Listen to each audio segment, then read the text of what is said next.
right, welcome to the debut edition of the Jeff Mayweather radio show on ATG Radio. I'm Alexz Yzerman. I'm joined by Jeff Mayweather. I'd like to send a shout-out and thanks to Frank Staya for allowing us on his network. We're pleased to be here, and hopefully we'll offer some more entertainment to the boxing fans out there. Obviously, it's a Jeff Mayweather show, so welcome to Jeff Mayweather. Jeff, how you doing tonight, buddy? I'm good, and yourself? Not too bad. I think I got busted on air there talking to my dog. So if anyone's wondering who I was talking about being cute, it was my dog. Anyway, we're going to be joined here in a few minutes by a former world champion, Greg Haugen. Looking forward to him. Always interesting guy to talk to. So we'll be joining him by him in about 15 minutes. Before that, Jeff, I kind of want to play devil's advocate. There's a couple topics I'd like to talk to you about, and I know you're going to be on the opposite side of them, so I want to get your defense of them and your thoughts of them, and see what you have to say about it. So the first thing is I know you love talking about Floyd. It seems that's all you ever talk about. So I want to talk about Floyd a little bit. Recently Manny Pacquiao said, he agreed to a 55-45 split. Any concessions as far as drug testing, said he'll do whatever kind of testing, including the day of the fight and that kind of thing. Still, it appears there's going to be no fight, at least as of right now.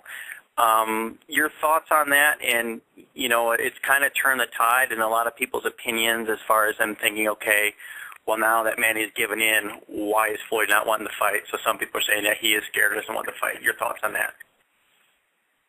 Oh, well, it's definitely not about Floyd being scared, or it was never about Floyd being scared or Manny being scared, to be honest. But at the end of the day, if I do way more numbers than you, I'm going to be the one that's going to be dictating. You're not going to dictate, and you're just coming off for a loss. How are you going to dictate anything to me? But that's the thing, though, is that Floyd already did dictate that, and Manny gave in. Before it was 50-50 split, the drug testing. Well, Floyd's side dictated the financial terms and the drug testing. So now that Manny's conceded, Floyd's side already did dictate it. So how is Manny now dictating something? No, Manny's conceded. Manny's conceded because Manny just lost. Whether he lost for real or not, Manny's been devalued. So no, Manny shouldn't even consider even asking for 50-50 or even 45. He has to take whatever Floyd give him. So is that what you're saying the hang-up is now? Is still the money split? Because like I said, going back, he's not dictating anything. He's given in. And certainly I can see where if he thought 50-50 before, certainly now 45% coming off the losses, obviously. But so what's keeping it now? No, but you're saying he's giving in, but he's not giving in.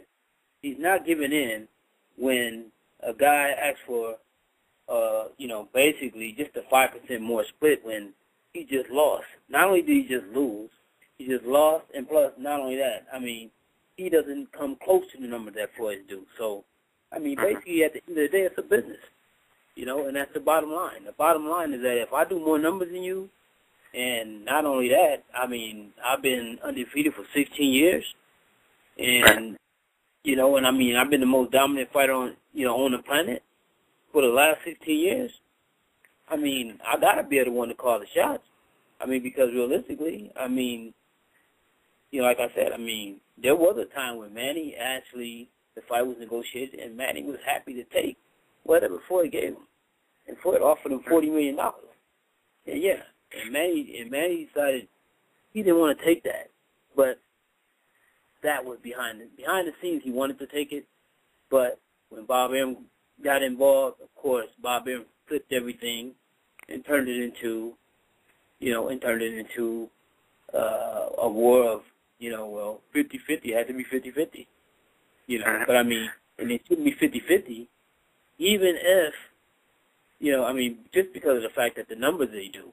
Don't get me wrong, Manny had a seriously hot run. But Manny haven't done nothing worthwhile since the fight with Shane Mosley. All right, so now basically, we've heard from Leonard Ellaby basically saying, that like you said, Manny's not going to dictate the terms, but we haven't heard them come back with something to say what's going to take to get the fight done. So what is it going to take now, in your opinion? Well, I mean, basically, 60-40. Yeah, the fight is going to be made. If Manny isn't with Bob come the end of the year, the fight's going to be made. Yeah. It's that simple. The fight's going to be made, and don't get me wrong, Manny may get more than he was going to get. He's not going to get 50-50, of course, but he probably get more than $40 million. Right. Now Larry Merchant was on First Take this morning with Skip Bayless and Stephen A. Smith, and basically it said, he doesn't think that Floyd's scared, scared or anything, and he thinks that, he would definitely be favored against Manny, but that he's more worried, and this is what a lot of people say, that he's more worried about, the 0 losses in his record. My contention is, it's certainly understandable if you have 0 losses, especially when you get in the, the tail end of your career like Floyd, you certainly got to start considering wanting to finish your career undefeated, since so few have done it. But my thing is even if he finishes with no losses, if he never fights Manny, I think that's going to override the 0 losses, whether he would have won or lost that fight.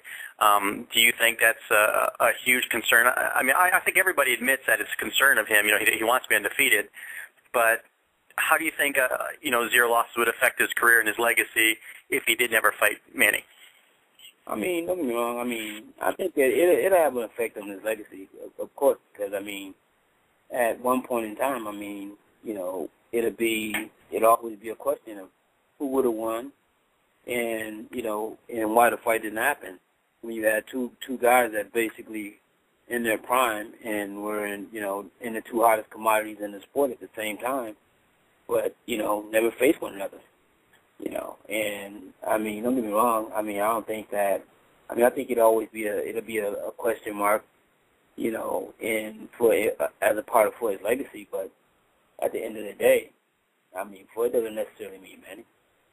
But this will be, this will be the stamp of approval that basically says that you were the best, completely the best fighter of your era and your generation. And so in that sense, it is important. All right. Now let me ask you this. I don't even happen to think that at this point in his career that Manny presents the greatest challenge to Floyd. In your opinion, of anyone out there that's a conceivable fight for him right now, who do you think would pose the greatest threat to him, whether it be, a Canelo, Sergio Martinez, a Manny, whoever? Who do you think would actually, at this point, pose the greatest threat for him? Of the 3, I would say... Or of anyone. I just threw a couple names out there. Of anyone that he could conceivably fight, that could possibly a fight be made, who would you think would be the most difficult? At this point, I would have to say probably Martinez, and that would only be because of the weight. But right. If they were to fight at 154 pounds, no, we wouldn't have a problem. We wouldn't have a problem with Martinez either. But of course, he's not going to fight Martinez at 60. Well, he's not even 154 pounder. Well, 147 pounder. It just happens to have the talent enough to go up and win titles at that weight. Right. All right. Well, I want to turn the subject here a little bit and talk about your fighter, Celestino Caballero. Of course, he's relinquishing his WBA title. All kinds of trouble with him. It's just been seemed like a career thing for him. Difficulty getting fights, and it's just carried on. Unfortunately, now as he again gets into the twilight of his career, it's much more glaring. Not being able to get a fight. No matter whose fault it was with the Garcia thing, with Samson boxing and the issue there, and then now him refusing to fight the mandatory challenger because of, money issues and that kind of thing, and not getting to fight Chris John. My thing is this. Now he has no title. He is a huge threat to anybody. How can he possibly be better off from where he is right now than had he just gone through with anything else that was mentioned? Well, the one thing is this, is that he's already been contacted by the WBC and he's going to be put in at the number 1 spot within a month. So even Ponce de Leon said that he doesn't want to fight him. Either he's going to fight him or he's going to relinquish the title. So, I mean, don't get me wrong. I mean, it's a lot of things going on with Celestino, and I mean, I really feel bad for him because, I mean, all he wants to do is fight. But you know, a lot of it is now it's kind of like it's a battle and it's a war on who actually do he belong to because he signed 2 contracts. You know, Floyd bought his contract, and while Floyd was locked up, 50 Cent signed him to a different contract. And so now, you know, and that's the entanglement, what's going on with the fight, you know, itself, you know. So, I mean, of course, Celestino never had intention of signing with 50 Cent because, I mean, he wanted to sign with Floyd, just like everyone else did. They wanted to sign with Floyd. They didn't want to sign with 50 Cent, but, you know, I mean, 50 Cent, I mean, you know, they were forming the money team, and so he did get Celestino to sign a new contract. But at the same time, I mean, you're signing a fighter that's already signed.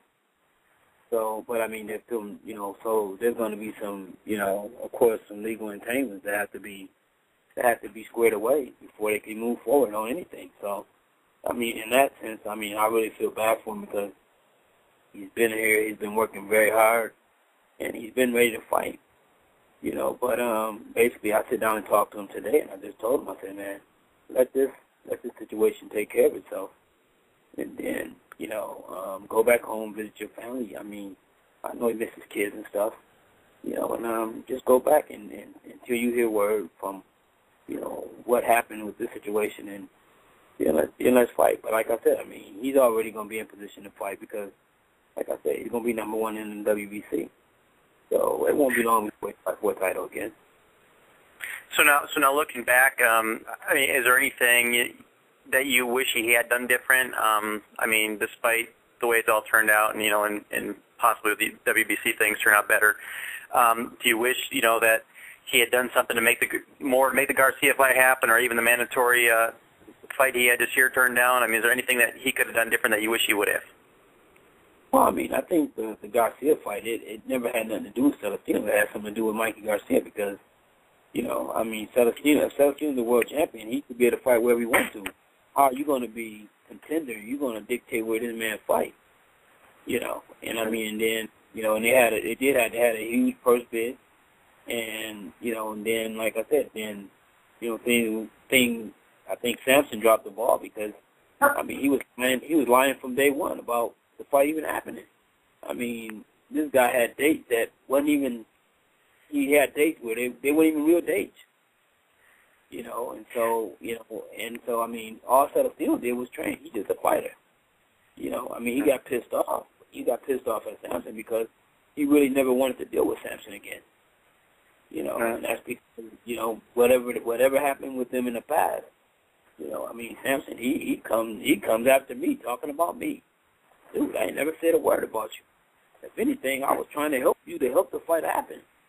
You know, but that's a whole nother story, though. You know, so I mean, I'm not even going to get into the Sampson stuff, but like I said, you know, I mean, he dropped the ball, and basically, I mean, Celestino was forced sitting around waiting once again, and then while he was waiting, while Floyd was incarcerated, you know, this other deal that actually was supposed to, you know, come to realization never did, and because it never did, I mean, he found, you know, Celestino finds himself with 2 contracts, and now they got to go to court and, you know, rectify the situation for what it really is. So now, best case scenario, when do you see him fighting again? You know, you mentioned WBC, so best case scenario, what can we look forward to as far as his career? Well, I mean, I think that whoever going to be WBC champion at that time, they're going to be forced to fight him, and Celestino is still a force to be reckoned with. You know, I mean, of course, he's getting to the point in his career where he may have no more than 1 or 2 years left. so we want to make the most of it. And, I think that once this situation is taken care of, I think that he's going to probably be as busy as possible. You might even see him to fight maybe 3 to 4 times a year. Just to, because, he's missed a lot of time, with all these, it seems like he's bad luck slip up right now. It seems like every time he turn around and he do something, he feels like he's doing something right, it ends up blowing up in his face. But it's not his fault, unfortunately.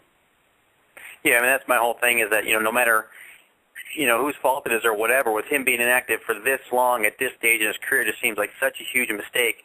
Now, with him not taking the fight, for $90,000 against an opponent he wasn't, looking forward to, was that more of a case of, that he felt disrespected by the WBA and what he was being offered because he didn't get to fight Chris John, or is the fact that $90,000, while to me it might be a nice chunk of money for a guy like Celestino who, maybe hopes to get, 2 or 3 marquee fights before he retires, it's just too much threat in a fight for, that low profile for that little bit of money. Whereas if he lost, obviously then, his hopes for, the big fights down the road would be lost.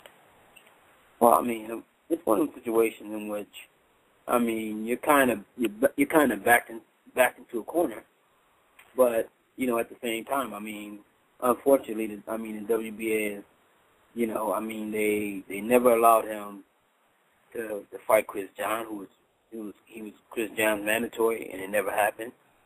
And then all of a sudden, this fight comes up with, I don't even know the guy's name, but anyway, with this guy, and then they want to force him to fight this guy for, a third of the money that he made, when he was in his last defense, and then fight the guy in his home country. So I understood him relinquishing the title that way, and especially knowing that he's gonna be the #1 contender next month in the WBC. It's worth it in that sense. If that wasn't the case, I think it would be a bad idea to not take the fight. But I think that at least in this situation, as long as he's been champion, and he's been a good champion, and he's willing to fight anyone, anywhere, I think that you don't want to get to the end of your career. You just got your highest payday, and now you're going to get what you was getting probably fighting for the title. Not let alone being champion 5 times. Then to be, that's an insult to even to ask him to fight for that amount of money. All right.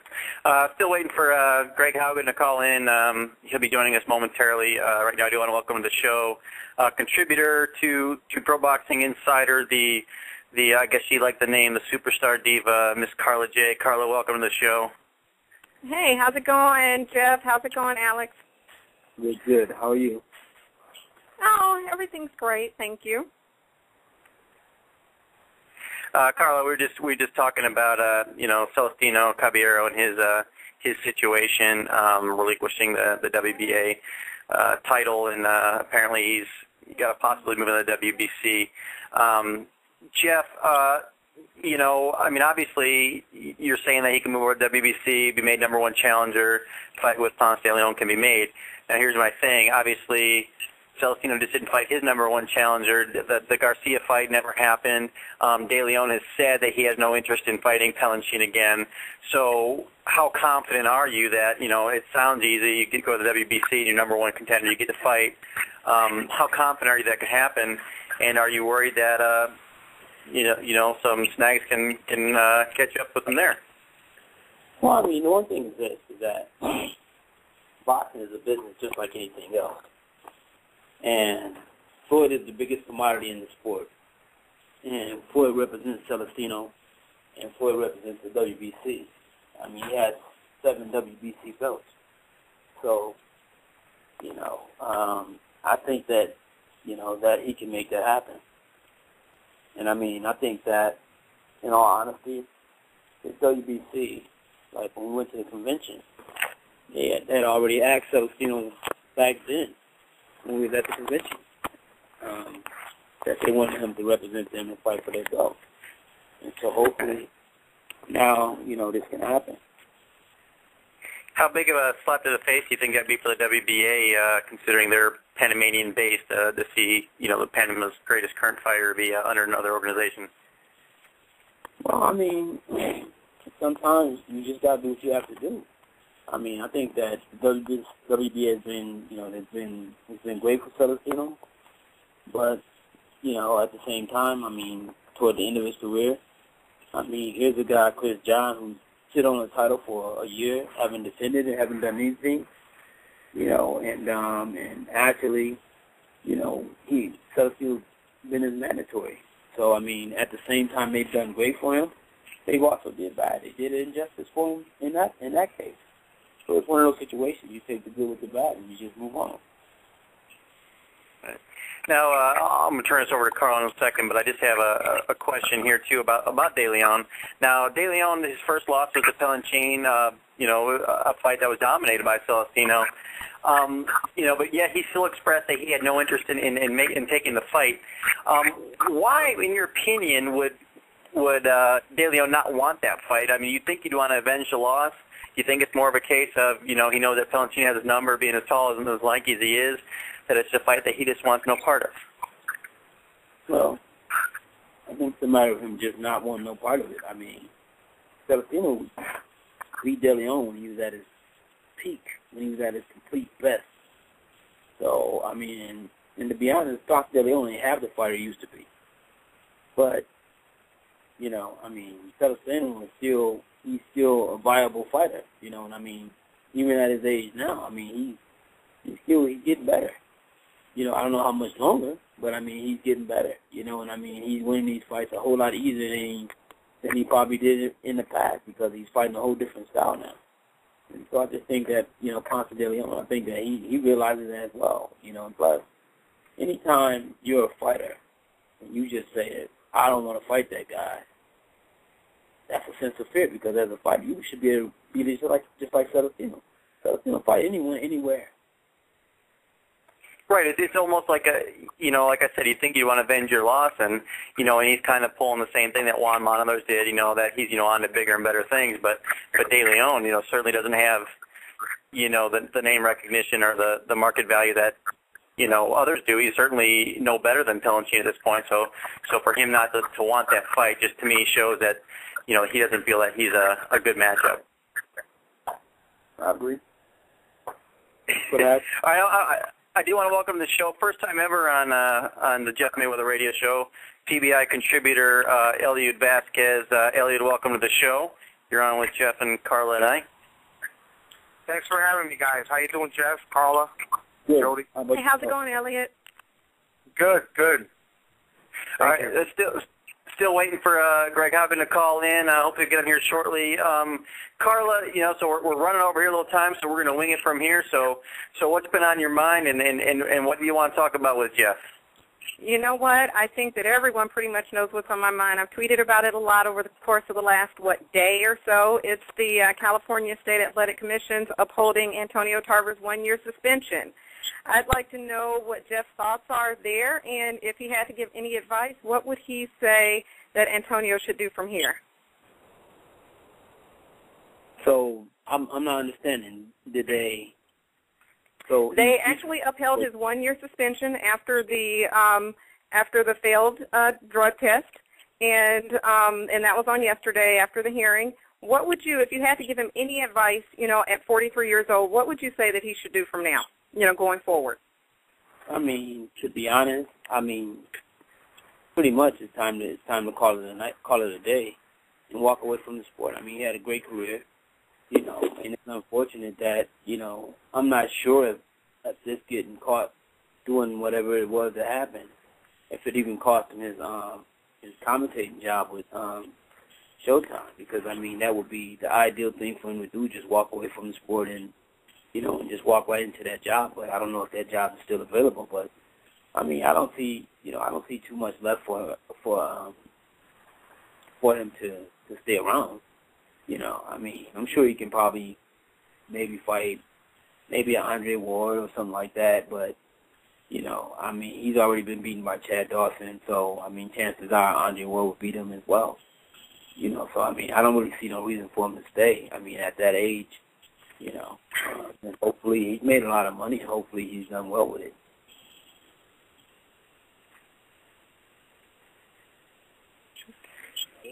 Hey, One of the Jeff, things that he was a comeback, so I think that was, you know, that was part of the master plan, you know, for him to make a comeback. And and as far as the commentating job is concerned, what are your thoughts about someone that failed a drug test continuing to be a commentator of the sport? Well, I mean,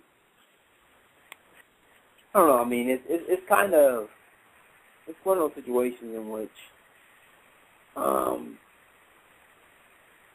you punish someone, but at the same time, there's other people that hasn't been punished. I mean, you have Julio Cesar Chavez Jr., who's been busted more than once. And he haven't, you know, only thing he's ever faced is this last thing. He got penalized for getting caught smoking weed. But he didn't get penalized for getting caught with PEDs. You know, and there's other fighters that did it as well. You know, and there's other fighters that did it and got a commentating job. So, you know, I mean, don't do it for one and don't do it for the other. Hey, Jeff, do you think that the penalties for something like smoking weed should be the same as, you know, getting busted for steroids? I don't know. I don't smoke weed, so. But, I mean, you know, one's obviously a performance enhancer, you know, and whereas, you know, pot's not exactly a performance enhancer. Do you think the penalties should be the same, or do you think they should, you know, maybe be a little less for non-performance enhancing drugs? It should probably be a little less because, I mean, I never known weed to make you no better. But then again, I never smoked no weed, so I don't know. Well, yeah, I know, Jeff, you're strictly into the more heavy stuff. That's well known around these parts. Yeah. Elliot, I want to bring you in here. Nobody spends more time, I think, reading about, talking about boxing. You know, what's going on lately that's really got your interest going? Well, this past Saturday, I attended the Vasquez Oquendo fight here in Puerto Rico. Great fight. Calderon also fought Moises Fuentes, and Calderon fought for the TKO in the 5th round. And the thing that got me is Calderon, is this the end of the line for Ivan Calderon? You know, he spent a lot of years in the 105, 108 area. A legend, future Hall of Famer, and that's what pretty much what I'm talking about right now. And a couple more things with the situation with Antonio Tarver. I mean, if he's going to get suspended for a year, the guy's about 44 years old, or 43. I think that, and he's already inactive. You know, he only has like probably one fight a year. I agree with Jeff that he should retire, hang up the gloves. He had a great career. Let's see if he gets to keep his job with Showtime, and he could just fall back on that. But I mean, I don't know.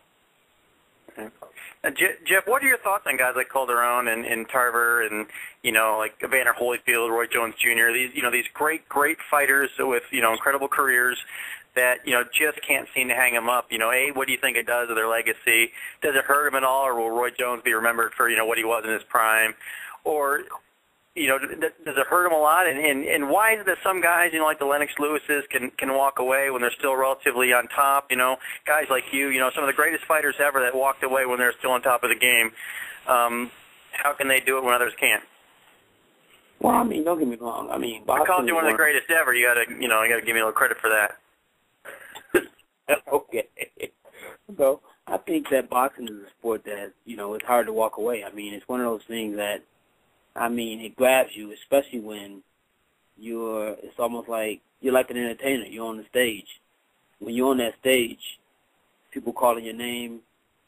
Once the fight's over with, everybody want a piece of you. Everybody want to be a part of whatever it is you're doing. You know what I mean? That can be, contagious. And it can be something that, you know, extremely hard to walk away from. I mean, you know, Tarver he ain't the first one. I mean, don't get me wrong. And I mean, and like you said, I mean, certain fighters, it completely ruins their legacy. And some fighters, it's almost like they get a pass, and people still remember the good. I mean, because you don't hear people talking about Sugar Ray Leonard as many times as he came back and destroyed his legacy as well. You know, I mean, he got stopped by Hector Camacho, you know, but still, you know, I mean, nobody talks about that because, you know, Ray Leonard, he was the darling of the Olympics. You know, he was a great fighter, you know, throughout his career, you know, and, you know, basically, and everybody loved him, you know. And, with Roy Jones, it's like a love-hate relationship, you know, because it's one of those situations with Roy. It's like Roy always talks in third term, you know, and basically, you know, so, sometimes, you know, he rubbed people the wrong way, but I don't think it's just that. I think that, you know, at some point in time, how many times are you going to go in there? You used to be a great fighter, one of the best fighters in the planet at one time, to just go in there. Now you're losing to guys that, that can, you know, that you would probably knock out in one round when you was at your peak, you know. It's just sad. It's sad to even watch him now. Okay. Still working on getting Greg Haugen here. Hopefully he'll be joining us shortly. But we got another guy we got the whole PBI staff here. Chris Guns is joining us. Chris, welcome to the show. Thank you, Alex. Hello, everybody. Hi, Chris. I think this is a good topic for us to kind of cover that we can all kind of chime in on. We'll wait for Greg to get here. Something we can kind of wing it with is a topic of, you know, who hung it up too early, who didn't. Chris, you just joined us. You know, give us a couple fighters that, you know, you really wish would hang them up now and are afraid that they're really killing their legacy. I'm actually worried about Roy Jones. I do want to say something about that, though, but you do see it in other sports, too. It's not just boxing. You see pretty much every sport, all the great athletes will overstay their welcome. It's just more sad in boxing because their brain is actually getting hurt, you know? But, well, and I think one of the things, too, not to interrupt you and I'll let you finish, but, you know, a lot of sports like football or baseball or whatever, they end up getting cut. You know, boxing, nobody forces you to retire. You know, if you're not good enough in football or baseball, they'll just cut you no matter how good you were. So, sorry, go ahead and continue. Yeah, that's true. I totally agree. But everyone tries to milk out as much as they possibly can. And, you know, you see it in averages of baseball players and points per game of basketball players. But it is sad to see someone like Roy Jones taking the punishment he takes. And it's sad. It's more sad in boxing, I guess. Right. Now, Carla, you know, obviously you're a Tarver fan. What would you like to see him do? Hello, Carla. Hello, Chris Guns. How's it going? Pretty good. Pretty good now that you're on the show. All right, this is a love connection, guys. Let's stick to the topic here. Anyway, what I'd like to see, you know what? I think that it's time to hang him up. I think it's time to hang him up. I think that if he's not continuing to go, and that's what I'd be curious to see. How many of these guys continue to stay in the game because of money? You know, the financial aspect of things. I think it's time for him to hang it up. If he doesn't have the Showtime gig to fall back on, like they said during the hearing, you know, they sort of lectured him at one point and said, you know what, you need to find something else to do. And I would have to agree with the California, you know, State Athletic Commission on that one. Now, Jeff, do you think, you know, if you know, the pension fund, they had the thing last week with the WBC, do you think if there was a successful pension fund in place, a lot of these guys who fight for lack of money, do you think something like that being installed would maybe get some of them out of the ring and instead of them, you know, keep trying to fight to make another buck? Yeah, of course. I mean, but the boxing pension thing is so hard to actually, you know, you gotta come up with some type of format that can work for everyone. Because how can you have a guy who has maybe one fight, goes out there and get crippled for the rest of his life? Do you take care of him?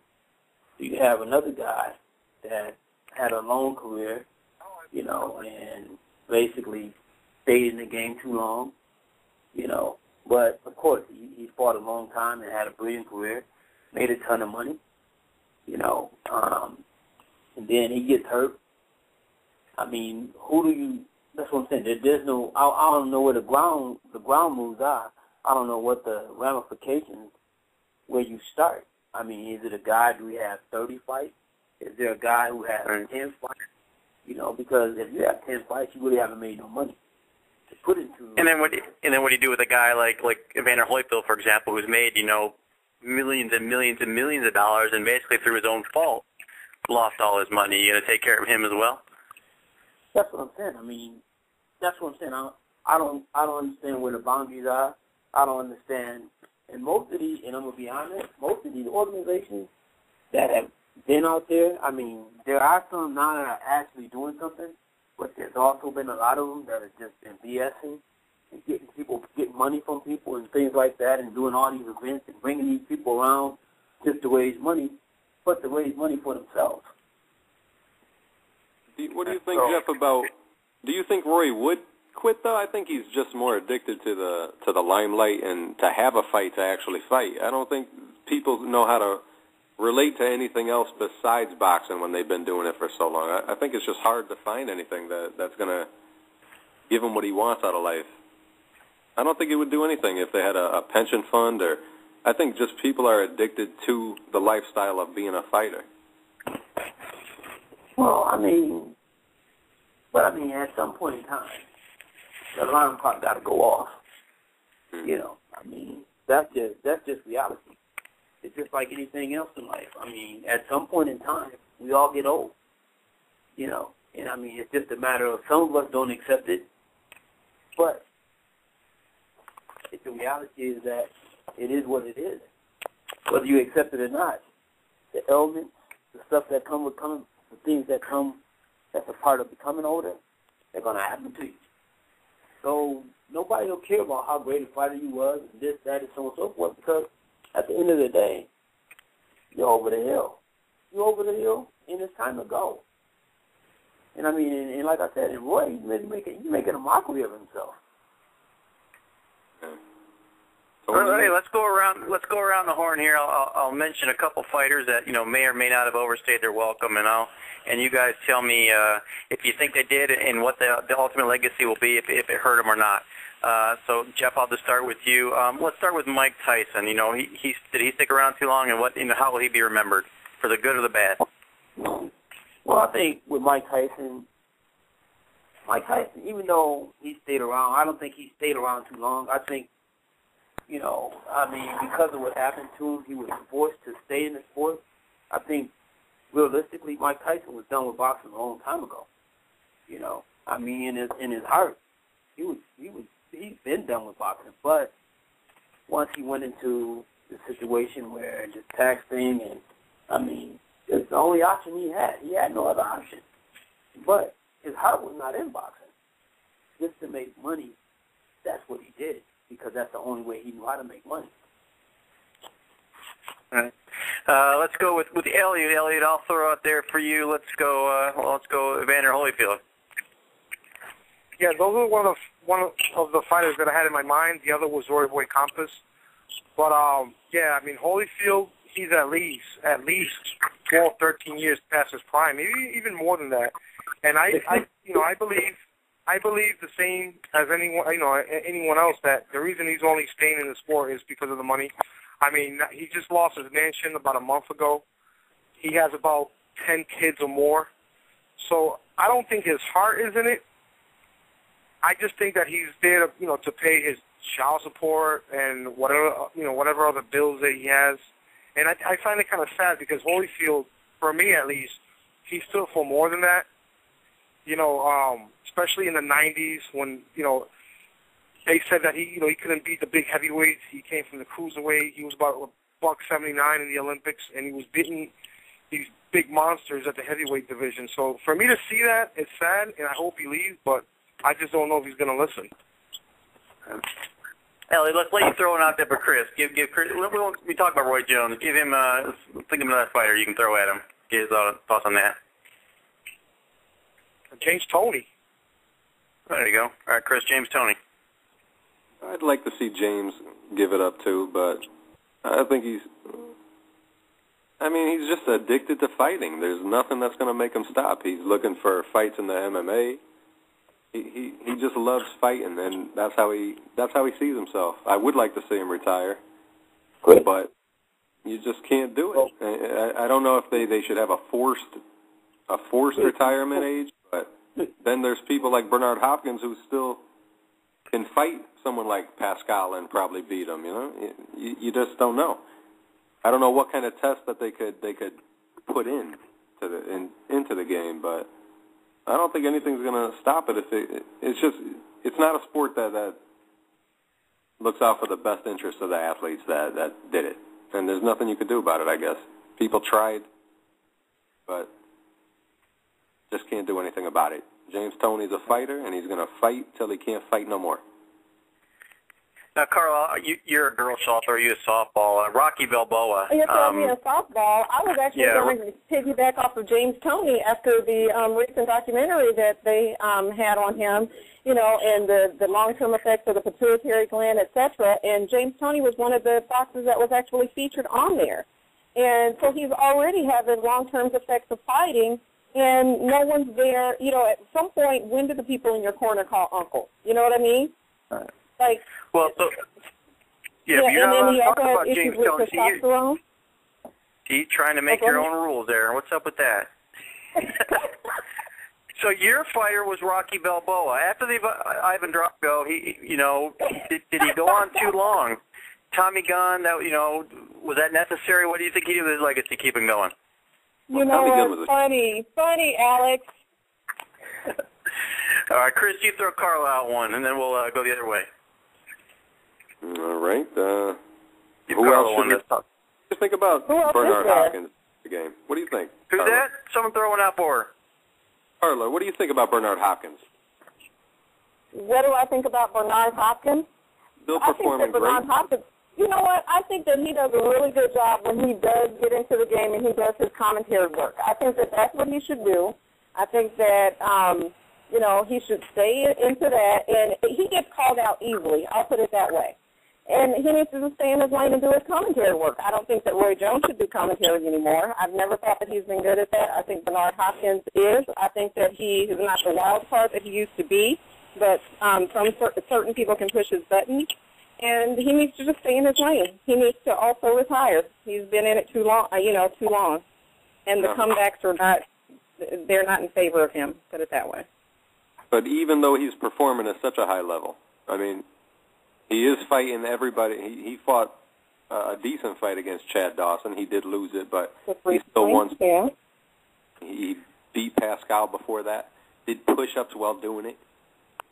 How do you tell a man like that they have to leave if they could still beat 28, 29, 30-year-old man?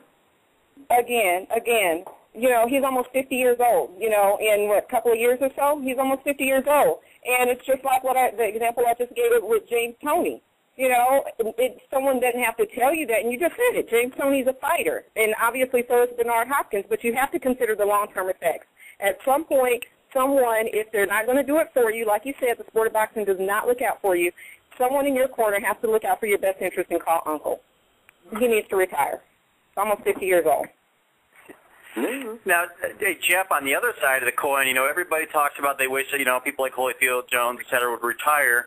But then, when an elite boxer does hang them up in their prime, we always clamor for them to come back. And, are they going to fight again? Even years after they might be done. I mean, it was just a year or two ago people still thought George Foreman was going to still fight. So, who are some of the fighters that you thought really, really retired at the, maybe too early and you would have liked to have seen them go for a little bit longer? I'll have to say Joe Calzaghe.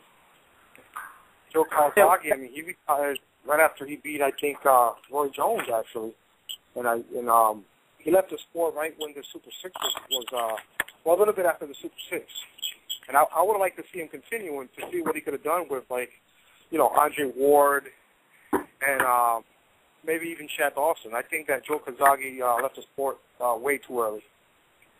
But do you think he left because... He was 30s. I mean, yeah, I know, but he still had it. He still had it. He didn't show any weaknesses, and he didn't slow down. He was still throwing 100 punches per round. So you don't think it's a great thing that he called the terms of his own career? I mean, why stay in past it when someone like Andre Ward could come along and wouldn't have necessarily beat him or had an easy time beating him a couple of years ago? Why stick around when? Because he was talking trash not long ago, saying that he could beat Andre Ward. So that tells me, okay, if you could beat him, then you should have stayed a little bit longer for the Super 6, maybe even been involved in the Super 6. So that's the only reason I say that, is because he's coming out and saying he could beat this fighter and that fighter. And but see, that's the thing that doesn't Calzaghe get a lot of the same criticism that Floyd does, with people saying, that he was more worried about his record than necessarily beating the best fighters out there. So, he kind of retired, knowing that there was a few names out there that he wouldn't have to fight, and if he had, he might not, keep his record intact. He did fight. He fought some good fighters, though. Especially at the end of his career. Started Jeff Lacey, dangerous guy. Yeah. Jeff, who are some fighters that you either think retired perfectly, or that like I said, you'd like to see them gone on a fight or two more? Well, I mean, to be honest, me personally, I think any fighter that quits, whenever they quit, especially if they quit before they, especially if they were a good fighter or a great fighter, and they retire long before, the fighters like a Leonard or like a Hearns or, these guys who are actually great fighters, and then they just, stay for the money or stay for the fame or whatever the case may be. But, I think that any fighter that retires, whether he's undefeated or whether he just decides it's time to check, to check out, and I think it's always better to do it sooner than later. Mm-hmm. Now, you and I are the only ones, the only real fighters of the ones on the phone right now. Tell the guys and the listeners, when you decided to hang them up, what was that moment that that it clicked in you, in your head, and you said, okay, I'm done fighting. I can't get in the ring anymore? Well, I mean, basically with me, I left on my own terms, just like I came in on my own terms. It wasn't that I couldn't fight because I was still 32 years old when I retired. So I had no problem with walking away from the sport at all. Basically, I designed my own retirement. I talked to Top Rank. At that time, Floyd was with Top Rank. I talked to Top Rank about possibly putting together a card in our hometown. And it was a card with me, featuring me, Roger, and Lil Floyd. And basically, to me, that was the perfect challenge for me to walk away from the sport.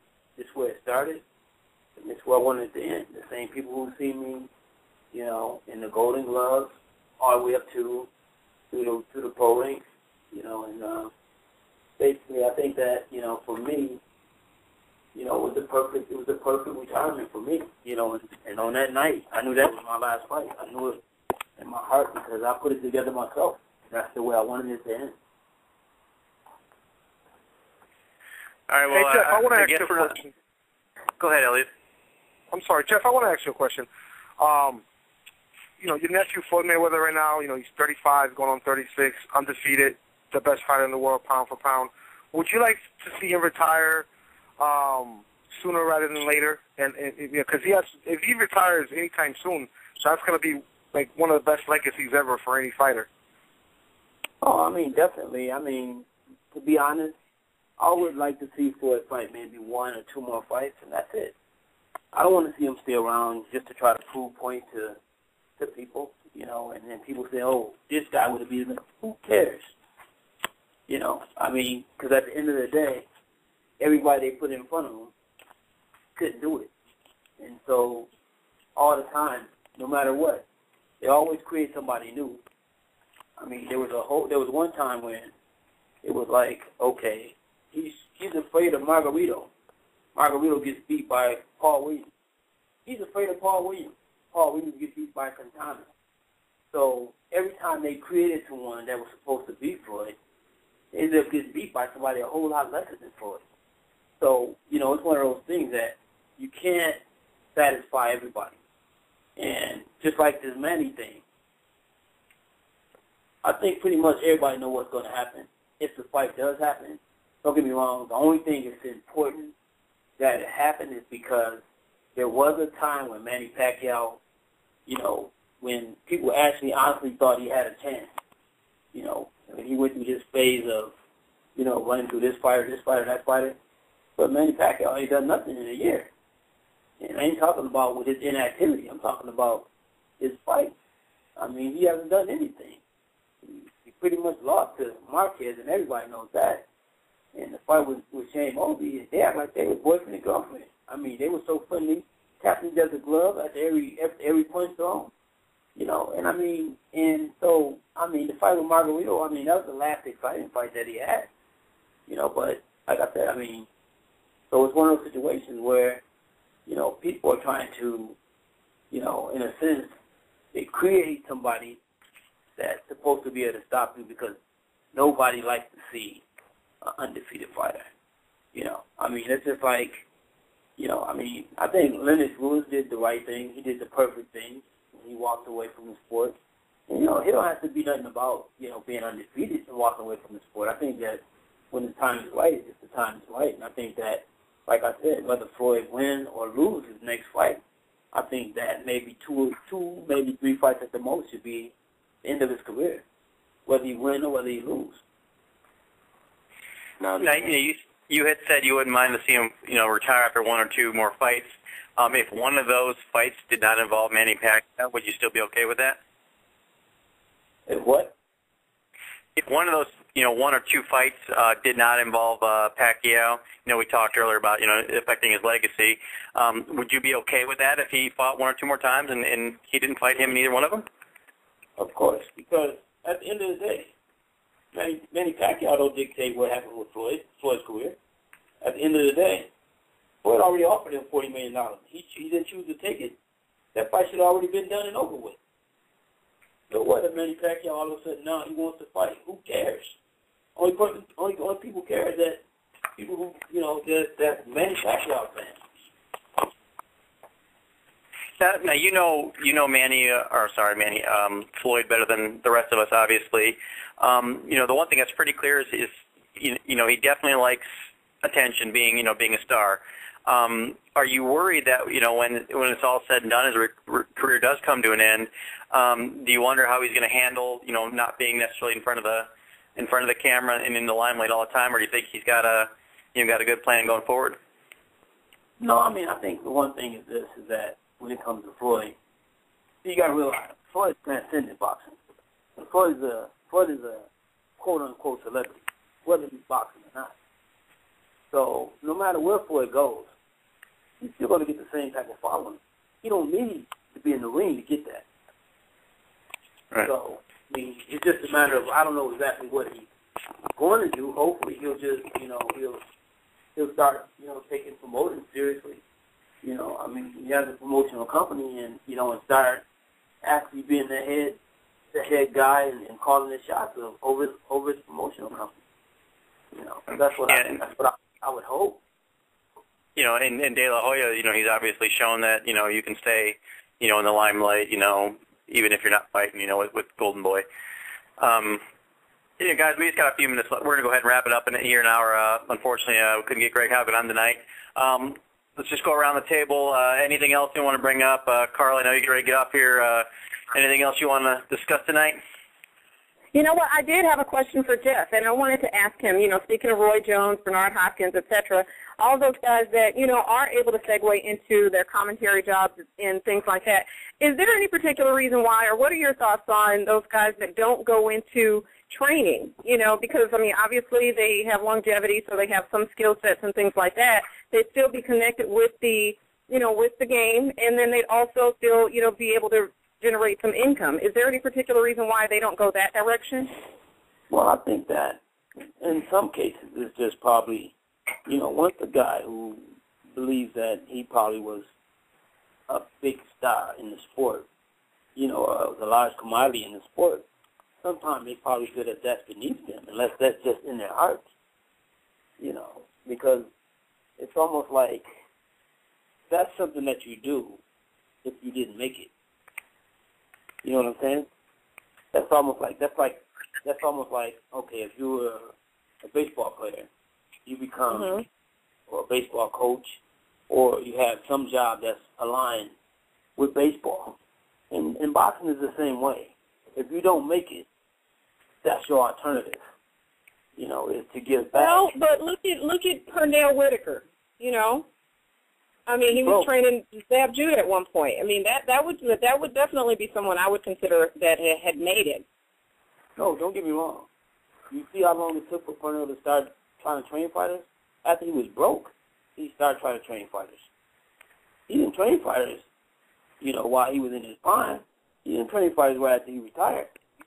Because that was beneath him. But when it becomes the only source of income, and you know you have the knowledge and the wisdom to get back to other fighters, I mean, it's a given. You should anyway. You know, I'm not necessarily saying that, you know, every fighter that has fought and has been a great fighter, because a lot of great fighters don't even make good trainers. You know, 'cause a lot of them try to just turn someone else into them. And you can't turn someone into you that don't have the same skill set as you. So, but I just think that, you know, a lot of times that, you know, like I said, fighters that have, you know, became marquee fighters, really, really big name fighters, I mean, it's almost like it's beneath them. I think I just created a segment here. We're going to call this, you know, One More Thing. We'll end every show with this. Elliot, one more thing from you. What do you got? Yeah, I agree with Jeff. You know, there's a lot of elite fighters that after they retire, they just don't go into training. You know, it's really a few that do it. I mean, if you look down the list, you maybe have Buddy McGirt, and then before that, you got to go all the way back to maybe Emil Griffith, who trained a couple fighters to world titles like Juan Laporte. I mean, and maybe Archie Moore. But there's just not too many, you know, great fighters that actually, you know, not great fighters. I want to take that back, but just not fighters that won titles, you know, that just don't have it in them to become trainers. Chris, go ahead. Really have nothing more to add. You guys said it all. Well, thanks for that contribution. All right, Jeff. Yeah, I know you always have something eloquent to say at the end of the show. You're not going to say bye, are you? Let's hear one more thing from you. Bye. I want to know how's Jeff like the Contender? How you like being on Roy Nelson's team? The Ultimate Fighter, not the Contender, boxing boy. There you go, Chris. Yeah, tell us about Sylvester Stallone and Sugar Ray Leonard. What do they like to work with on the Contender there, Jeff? I don't know about that. You had to call Steve Force for that. No, how is that, Jeff? How is the Ultimate? Yeah, just give us a second on the Ultimate Fighter. What's that like been like? Ultimate Watching Fighter. yourself and being on the show. I mean, being on the show. I mean, I don't even know. I mean, I watched only one set, and I think I got seen for like about 10 seconds. But I know that I'm there, so it's no big deal to me. I mean, it was fun though. I mean, it was a fun experience. I mean, you know, I felt that, you know, some of the guys on there, I mean, I made pretty good friendships with, and then some of the guys on there became backstabbers. So, you know, it's just one of those situations that, you know, I mean, most importantly to me is that I had great relationships with every coach that was a part of the show, you know, and at the end of the day, I mean, those are relationships that I know that I'm going to keep and that, you know, I'll probably have for a lifetime. Right. So, well, the one thing for sure, I think, you know, should Roy defeat Carwin when they meet, I think you're going to become pretty hot in MMA circles, and you know, obviously everyone knows you in boxing, but I think you know, you got a lot to look forward to in the MMA world. You know, so far, you know, the guys you work with have been really successful. So, you know, here's hoping Roy does well, and like I said, you start making your name in MMA. All right, let's just go around, everybody. Go ahead. What? I said it'll be hot like Carla. Well, I can't even bring Carla on here. All our guests, good thing. I don't think I had to keep Greg off the show because I was worried he'd try to run away with her. Last week we had Josh Lewis from Repo Games trying to run off with her, so you know we kind of be careful who we bring on. And I don't know, this is that sexy boy. right, Carla. What's that? I said Chris uses that sexy voice. Say the right thing. You like that, Jeff? I don't know what's going on here.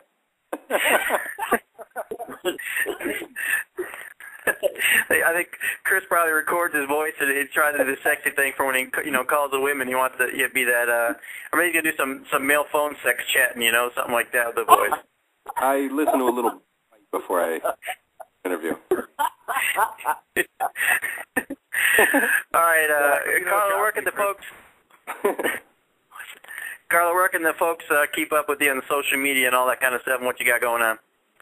On social media, on Twitter and on Instagram, and both are The Real Carla J. Yeah, there are imposters out there, so you definitely need to make sure it's The Real Carla J. The Real Carla J. That's right. All right. Anything else to plug or promote? Looking forward. I don't know. You guys just stay tuned for. I have some, pretty cool interviews and things like that coming up with. With my radio show, and also I have some, on-camera interviews that are coming out within the next couple of weeks, and both shows, radio show and the YouTube TV show. Also, both of them are called, both of them are called the same thing. Hold on one second. She got to take a call. Good for you, Carla. Put us on hold. Let's go ahead and pause the show until Carla gets back. Yeah, but you can keep up with her stuff on Pro Boxing Insider and Pro MMA Insider. We'll have all her latest stuff going on there. You back with us, Carla?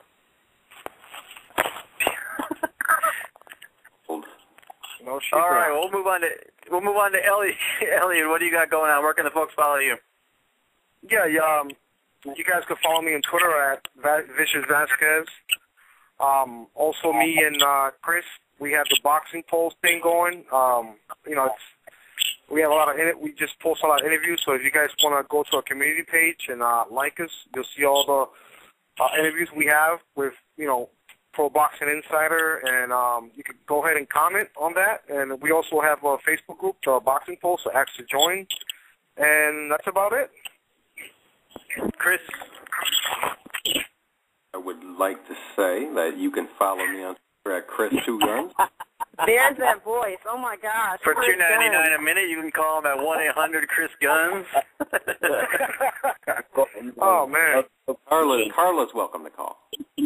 I am. Thank you. She gets 10% off, right? My earpiece died. My earpiece died. I had to freaking shut it off so I could, come back. So. Well, we paused the show for you. Chris. I'll tell you that I am going to get an Instagram going. Carla saying that reminded me. Instagram's important. Yeah, you got to hit me up. Yeah, Instagram, The Real Carla J. And look out for my shows. The Sound Off. We're going to work on Jeff is having so much fun with Twitter that we're going to work on his Instagram because I know he just can't get enough of the social media. We're going to get him, LinkedIn and whatever else stumble upon and whatever else we can do because he can't get enough of the social media stuff, right, Jeff? Can you imagine Jeff with a photo shoot? I had to drag Jeff kicking and screaming into Twitter, but he gets on there once in a while. So, Jeff, do you want me to do the honors or where can the folks follow you? I don't know. I want nobody to know why. Jeff doesn't want anyone following him. He probably doesn't even know. He's on Twitter at Jeff Mayweather 1. We got the Facebook page, Jeff Mayweather's Pro Boxing Insider, and of course the websites ProBoxingInsider.com and ProMMAinsider.com. First show's a little bit of a mess. I apologize for that. We'll try to get Greg Hopkins rescheduled for next week. Appreciate y'all joining us, and thanks to Carla, Elliot, Chris, and of course Jeff. And anyone else got anything to say before we sign off here? BBI Radio. Yeah. That's all. All right, guys. We will talk to you all next week, and thanks for joining us. Bye, everybody. Bye, everybody. Bye, Carla. You hear the clock ticking. You about to stop living. I want you to remember me. but the dead don't have no memory. I'm coming! Nobody can stop me, nobody can hold me, nobody control me. I'm coming! I'm here to do my thing, I'm here to bring the pain, I'm never ever gonna change. I'm coming! Nobody can stop me, nobody can hold me, nobody control me. I'm coming! I'm here to do my thing, I'm here to bring the pain, I'm never ever gonna change. Like Tropicana, I got the juice. All for the least, let the dog loose. Don't make me call up the crew.